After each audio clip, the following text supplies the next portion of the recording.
Welcome to Retirement Decoded with your host, Scott Tucker, where we break down the complexities of retirement planning to give you clear, actionable advice. Whether you're just starting out or getting ready to retire, Scott's here to help you make informed decisions and secure your financial future. Tune in each week as we simplify the process and decode the path to a stress-free retirement. Now, here's your host, Scott Tucker. And we're back. Welcome back to the Retirement Decoded podcast with Scott Tucker. I'm your host, Scott Tucker. With me today is Associate Advisor Andre Hootie. Say hello, Andre Hootie. Hello, Andre Hootie. And Andre Hootie, we always have to caution folks that, Max Wren, Associate Advisor Max Wren's not been fired from yet another podcast job. No, he is not. I'm just taking his seat today. We usually say that about Keith Conrad on our radio show. So we're in Chicago. We are federally licensed, and we can help folks all across the fruited plain. But we have one of the gentlemen that's on our weekly radio show. We have a radio show on WIND in Chicago on Sundays, and we have radio producer man extraordinaire Keith Conrad on that. We always, whenever he's not on the show, we want to caution people that he's not been fired from yet another radio job. Yep. Because the radio business, oh boy, it's worse than the podcast business. Yeah. Don't know if you're going to be there from one day to the next. Yeah, very true. Yeah, so he's still around for those that are concerned. Keith Conrad and Max Wren. Both, yeah. Yeah. For now. Each. For now. For now. You never know. Ask me tomorrow. Radio's getting tough. It's that radio business. Oh, boy. So we have a question from the podcast mailbag. Linda says, Andre, my spouse and I really want to enjoy retirement, travel more, and spend a little, but I also want to make sure we leave something meaningful behind. How do you know the right balance between living comfortably now and protecting your legacy later? This is very similar to a question that we had. Well, we get this question all the time, don't we? Yeah. I mean, this is probably one of the top 5 questions we get. I can't remember the other lady's name was Linda or not, but there's another Linda. I think, I'm not sure. So Linda says, my spouse and I really want to make sure we enjoy retirement. So let's stop right there. So what are some ways that folks are finding to enjoy retirement nowadays, Andre? Well, vacation, but I'll tell you this, we hear this from clients quite a bit. Going on vacation, you can't wait for a long time. We are hearing that a lot. It's and clients that are in their mid 80s, early 80s even, we hear that. It's tough to get out of the house. It's tougher to go on a walk. It's tougher to climb stairs somewhere. Our clients in their mid 80s, they're not snowboarding anymore. No, they're not. and some we've even heard that they say, "Hey, I wish I took a vacation 5 years ago." So here's something that Linda that you could help everybody learn from. Maybe I don't know where Linda is. It doesn't say if I don't think you've retired yet from the description of what you're asking here. Something people are learning, I think now younger people are learning that you need to do a little bit of vacation year by year as you go and not, the old American thing of 2 weeks vacation. Mm-hmm. That's kind of changed post-COVID. And I know it annoys, if you're listening to this and you're maybe 70 or so, you're like, what are you talking about? More than 2 weeks vacation? But post-COVID, there was a time where the employee was in charge. Now we're back to where the employer is in charge. There's fewer jobs now. But I think some of the ideas that we gained through COVID are kind of sticking. So like what we do at our company at Scott Tucker Solutions, Inc., we give 5 weeks paid vacation, and you start getting that time right on day one. Now, you can't just start here and then take 5 weeks off. Yeah, that's not going to fly. So that first year, you kind of got to meter it out a little bit. Yep. But yeah, your second, and we're never really going to have you take 5 consecutive weeks. Right. Sorry, Mr. Hoodles. It doesn't work. It's hard to come back after a vacation like that. Yeah. It's like, I forgot what I did. Yeah. You always want to be careful, I think we said this a couple of weeks ago. You always want to be careful that you're not gone so long that they forget they need you. And they cross-train people, and they have, oh, no, Andre comes back from 5 weeks off. You're like, oh, you're back. We didn't even notice. Well, we got to where we didn't realize that, what do you do here? You still work here? I gave your desk away. We got to make sure we turn off his key next time. Because if Max were gone for 5 weeks, you would do his job. Yeah. If you were gone 5 weeks, Max would do your job. Yeah. Or maybe I would pick up a little bit of it or something. But yeah, I think there's something around 2 weeks of vacation from Max or Andre or Julie or anybody at the company. 2 weeks consecutive is no sweat at all. We might even get to where somewhere down the way. Now, Andre, your wife is a school teacher. She is, yeah. And we might get to where she has a hard time taking time off during the school year. Yeah, she gets 2 days. But I mean, she gets the whole summer, right? So it's, there's a little bit of trade-off there. So we do things for Andre that we don't do for others. Like we don't take off, I guess what you call the silly holidays. Now I'm going to PO all the Italians with this one. So we recently had Columbus Day, and your wife is always off Columbus Day. She is, yeah. So we tend to say, hey, Andre, we hate giving Mondays off. I'd rather you be on vacation for 2 weeks or maybe a work from home Friday once in a while than give you a Monday off. Mm-hmm. But because your wife only gets like the Columbus Day and stuff like that, we give Andre the Monday Columbus Day off. So that because I figure Andre is cheaper to keep her. It's probably better for everybody. Probably, yeah. I think if your wife gave you the heave-ho, I know you would pay for it financially, and somehow or another, I think I would pay for it financially. And then wear and tear and turmoil and drama and. Yeah, the drama that's more expensive than anything. You know, I tell you what, just keep her happy, Andre. Whatever you got to do. I'm trying. So, Linda, you and your spouse want to enjoy retirement. I think a good thing to do is enjoy your working years. Yeah. So, I guess I listen to the Dave Ramsey podcast now and again, and he comes up with some good hillbilly wisdom. But he says something he says about if you don't like what you do, you probably shouldn't be doing it. Go find something else. You know, not just go be a basket weaver and, sit on the beach type of thing, kumbaya, and if you do what you love, the money will follow. But there's a lot of things where the money will follow where you can find something you like doing. Yeah. So, Andre, you like being a financial planner, and you figured out how to make the money follow. Exactly. And there's people, my mom wanted to be a nurse, and she figured out if she became a registered nurse instead of an LPN or a CNA or something, if my mom became a registered nurse, the money followed. And there's a way to do that in most. Everybody has something they're interested in, usually that they can figure out how to make money at it. So you take the 5 things and you might be interested, and you figure 4 of them don't pay, 1 of them does. Yeah, and even that though, and we hear this from time to time. People say, "I love my job, but it's it's just a lot of responsibility. They're putting a lot on me, and I'm ready for retirement." And something I think a lot of people tend to forget, an option is to always ask, hey, can you give some stuff off to some other teammates? Can you ask for a little bit less time, less responsibility as you're nearing retirement? And an employer is probably going to negotiate with you, and maybe you have to take a small pay cut, but that gives you more time in your day, right? So there's trade-offs there. It doesn't mean you have to retire from the job and go find a new one, especially if you like what you do. Just work with work with the person. It's easier to keep the same job and negotiate there than to go get a whole nother job and then try to negotiate with somebody who doesn't know you. Yeah, they don't know your work ethic or anything, and you're like, I just want to work 3 days a week. They don't know if they need you yet, too. Yeah. So I forgot to finish up that Dave Ramsey thing. He said a lot of people have what he said, Eeyore is their spirit animal. And they say, thank God it's Friday. Oh, God, it's Monday. So if that's the kind of job you have, and I mean, some people, I guess, have to have that kind of a job. But if you really hate what you do, I mean, life's too short. Find something a little better to do what something you can enjoy doing. But taking time off as you go. So, Andre, the person I think in my head that you're describing, we have a newer to us client, her and her husband. Mm-hmm. He's retired. She's still working. She's around 60-ish. I think, and from my fuzzy memory, and they had it to where she's supervising like 40 people, running the whole darn company. She wanted to go spend time with her mom out of state, and she had to put in for 4 days PTO to a company that she runs for the owners. Yeah, like she runs the entire company. Yeah, and she has to ask for time off. I mean, I know her title is something or other else, but her title should just be president. Yeah, because they're the owners. There's 3 shareholders, but they're usually not there. Mm-hmm. They're there when they want to be, which is fine. They started the company, they capitalized it. They say they sacrificed probably for decades, right? Yeah, they're getting older too.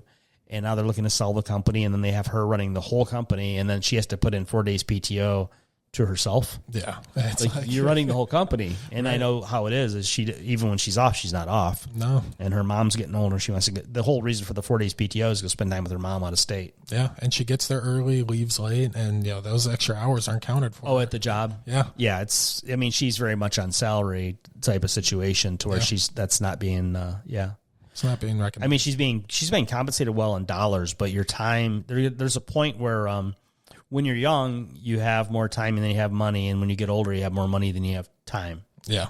And so, we want to be careful with that. So this is kind of just some therapy for Linda. So Andre, my spouse, and I really want to try to enjoy retirement. We want to travel more. I think travel along the way. So Linda, maybe you're 60 or so, and maybe you speaking this helps somebody who's 30 or 40 realize that they need to take some time along the way. I'm in my early 50s now. When I was, say, 25, all I wanted to do was work. And to the point that I would frazzle myself out that I would have to go on vacation. And I have to go on vacation because I'm going to lose it. It's I think I'm kind of that way. As you get older, you'll grow out of that. I'm learning to take vacation. I tell you, I took like twice as much vacation as I did last year. I think I took 2.5, 3 weeks now. Getting out of control. I know, seriously. I'm almost at my limit. Long-time listeners will know that Andre Hudi is originally from Ukraine. He came here, he was 3 years old, and not only he's an immigrant, but he grew up in a family business. Your dad get a lot of vacation time? I can count on one hand how many vacations he took when I was a kid.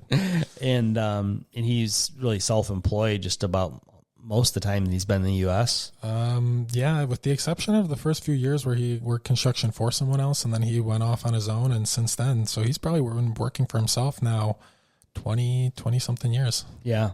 So is his boss, you know what? He doesn't give him the paid time off. So travel more, and Linda wants to spend a little. And, that is a good thing, too, to spend a little. Andre, we have folks come to us where they've saved $6 million for retirement. Mm-hmm. They've saved $4 million for retirement. Some of them have never learned how to spend any. Yeah. And maybe there's a room for a little bit of charitable giving, too. Some folks aren't great at that. Some folks aren't good at spending. Some folks are not great at gifting. They have kids and grandkids that they ought to be gifting some money to, especially now that they have more than they're going to need. And so some folks aren't really great with that. Now, when you're gifting, you have to be careful that you don't go above the federal gift tax exclusion thing. So there's an annual doohickey there. It's kind of a long story. And then Linda says, I also want to make sure we leave something meaningful behind. When one day, Andre, when your parents are gone, or we'll say your grandparents are still here. One day when your grandparents are gone, is it going to be important to you that your grandparents leave you money? No, not one bit. Is it going to be important to you that your grandparents spent time with you? Yeah. You spend time with them? Yeah. I'm not trying to get you to, take weeks off to just go disappear with your grandparents. But, and one day down the way, so my grandparents are all gone now.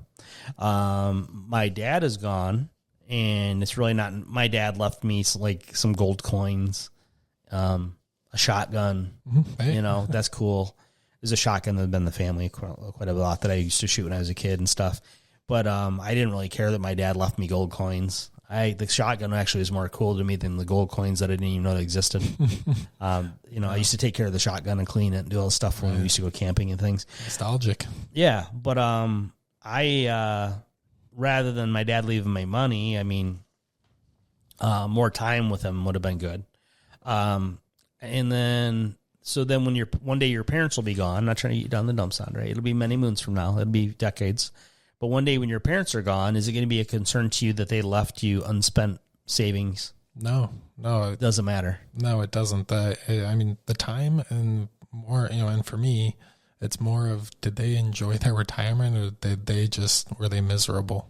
That's what matters, right? Because some people are just, they will pinch pennies and they will make themselves miserable just to save more for the family. But your family will be okay. They can also work. They can figure it out.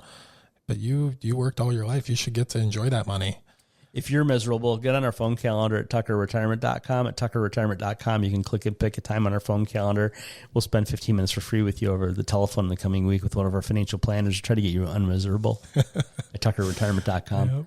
Yep. Then Linda says, Andre, how do you find the right balance between living comfortably now and protecting your legacy later?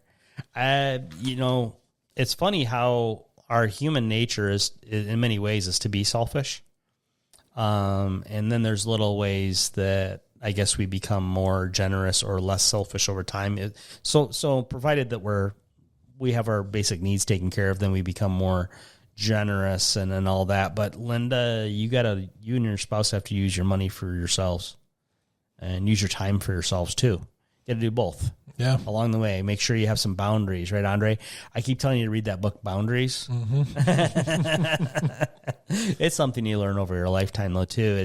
Every decade you get older, the more you learn that you have to. I hope people, as you know, most folks listen to this are nearing retirement or into retirement, and hopefully by now you've learned that you've got to take care of yourself. Some people never learn that. Some people are people pleasers and they never take care of themselves, and they do more what other people want them to do, maybe a little too much.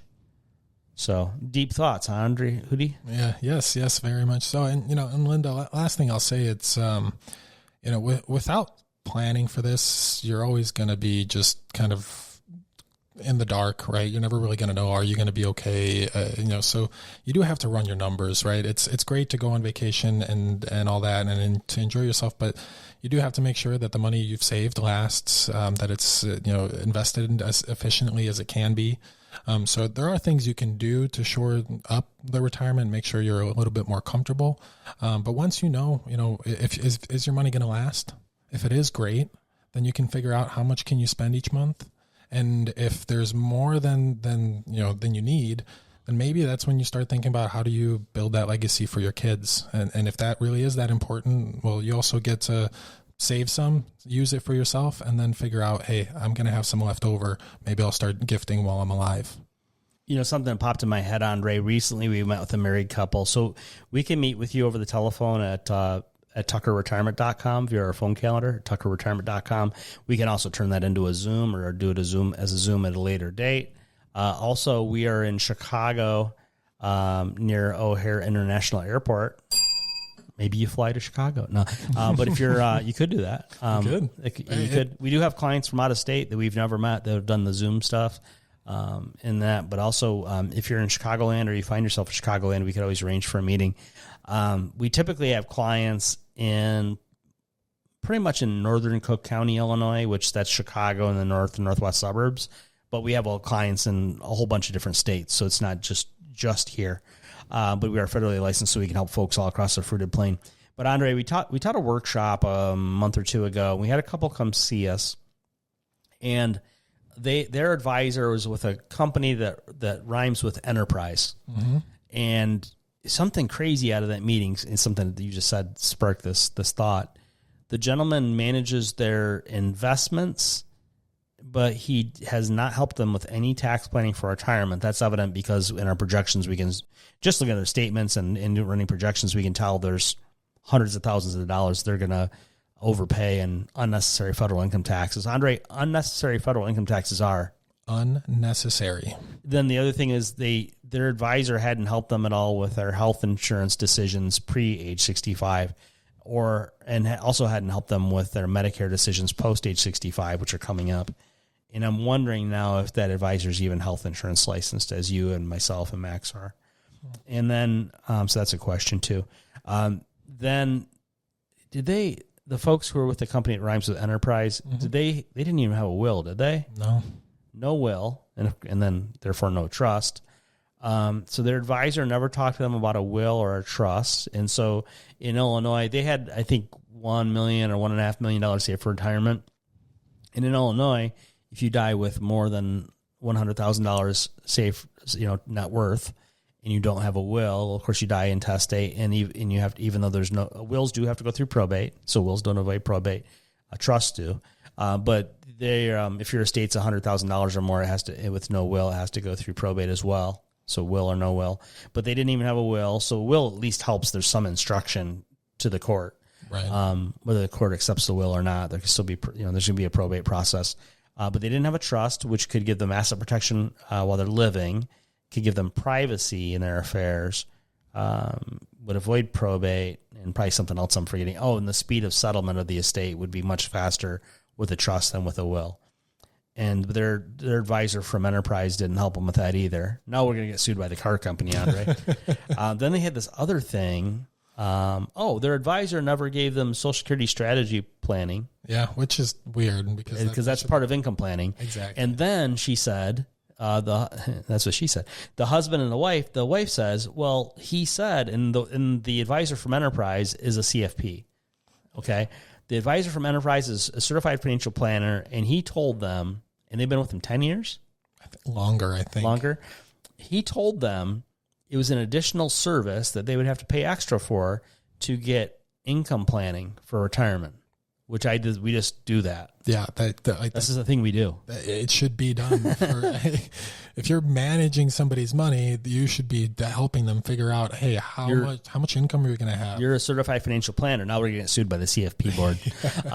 But how can you be, I can't imagine a CFP who's getting paid on the investments, not helping you with tax planning for retirement, not helping you, not being health insurance licensed, perhaps, I don't know, but not helping them with their health insurance before age 65 and their Medicare planning as they're coming up on 65, then not pointing out to them that they need to have a will, and really, not legal advice. We're not attorney spokesman here, as they say on TV, but typically estate planning attorneys typically recommend a revocable living trust, at least, and a pour-over will. But they don't have a will, and the gentleman never pointed that out to them. Didn't help them with Social Security planning, didn't help them with income planning for retirement, didn't help them with inflation planning, and, of course, didn't show them what their taxes are in retirement.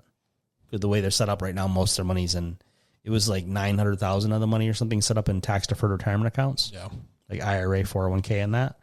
So that really gets my goat, Linda. So maybe Linda, you'd like a checkup from the neck up, it sounds like, perhaps, ? Or if any listener to the podcast would like a free 15-minute phone call with one of our financial planners, get on our phone calendar at tuckerretirement.com. I think a few things, Andre. Your advisor ought to be independent. They shouldn't work for Enterprise nor Hertz, or nor Avis. All the car companies are really confused now. Right. Why we're saying that financial planners work for these rental car companies. Yeah, we're gonna get so many letters. Get lots and lots of letters. And so sometimes these companies, so I'm not picking just on that company that that rhymes with Enterprise, but the companies hire great people, and they can even be great companies hiring great people. But sometimes the great company hiring the great people is not letting the great people do a great job. Or it does happen sometimes, CFP professional or not. Some CFPs don't do a great job. Some non-CFPs don't do a great job. I don't know. But and sometimes I think we're a little focused on credentials in the world too. One of the professional credentials I hold is a accredited investment fiduciary. Doesn't mean you can just close your eyes and say, oh, that guy's always going to be the best in the world because he's an AIF. I think it helps, but it's no guarantee. As they say, past performance, no guarantee of future results. Yep. I don't know. So there's just a lot to think about there, Linda. I think your advisor ought to be independent. So we pay to different custodians to be third-party custodians of our clients' securities accounts. So we pay Schwab or Fidelity, your choosing, so that they possess your assets. We don't possess your assets.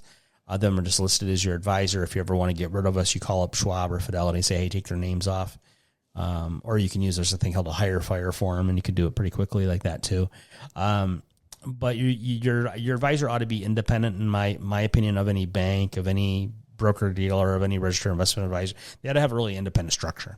And then they also ought to be able to help you with tax planning for retirement, like help you try to mitigate or minimize or potentially eliminate taxes on tax-deferred retirement accounts, taxes on Social Security to the degree possible. Sometimes you can get to zero taxes on federal income tax on Social Security.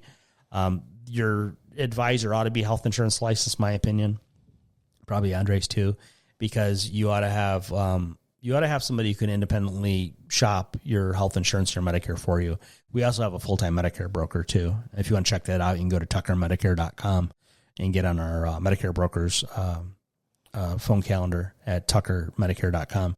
And then your advisor also ought to be knowledgeable in the area of wills and trusts. Also in Medicaid Asset Protection Trust to help shield you from the cost of long-term care potentially. Then also there's a training or education we do every year, Andre, with the NSSA, the National Social Security Administration, not a government entity and not endorsed by Social Security or any of that stuff. But we go to a day-long kind of retraining every year with NSSA. You and I and Max just did that. And that's not cheap, and it takes a whole day of our time, like on a Thursday. You know, it's kind of inconvenient, but we do it because it's important to stay up to speed. So if you have an advisor by now, they've already talked to you about the Social Security Fairness Act 2025. They already showed you or your spouse how to potentially gain maybe potentially thousands of dollars a year of missed money you might otherwise miss on Social Security retirement. So mileage may vary on that. It's different for everybody, but that's the kind of, when we say holistic planning, that's what that means. So get on our phone calendar, Linda or any other Lindas or somebody who knew a person named Linda once at tuckerretirement.com. We'll spend 15 minutes for free with you over the telephone in the coming week. Get your financial questions answered, Andre. And your answers questioned. At tuckerretirement.com. We'll talk to you in the next episode. Scott Tucker Solutions, Inc. has a strategic partnership with tax professionals and attorneys who can provide tax and or legal advice. Neither the firm nor its agents or representatives may give tax or legal advice. Individuals should consult with a qualified professional for guidance before making any purchasing decisions. A Roth conversion is a taxable event and may have several tax-related consequences. Be sure to consult with a qualified tax advisor before making any decisions regarding your IRA. The views and opinions herein are those of Scott Tucker Solutions, Inc. and do not necessarily reflect the views and opinions of AE Wealth Management, LLC. Investment advisory services made available through AE Wealth Management, LLC. AEWM and Scott Tucker Solutions, Inc. are not affiliated companies. Insurance products are offered through the insurance business Scott Tucker Solutions, Inc.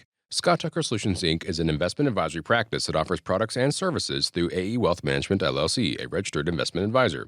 AEWM does not offer insurance products. The insurance products offered by Scott Tucker Solutions, Inc. are not subject to investment advisory requirements. Investing involves risk, including the potential loss of principal. Any references to protection, safety, or lifetime income generally refer to fixed insurance products, never securities or investments.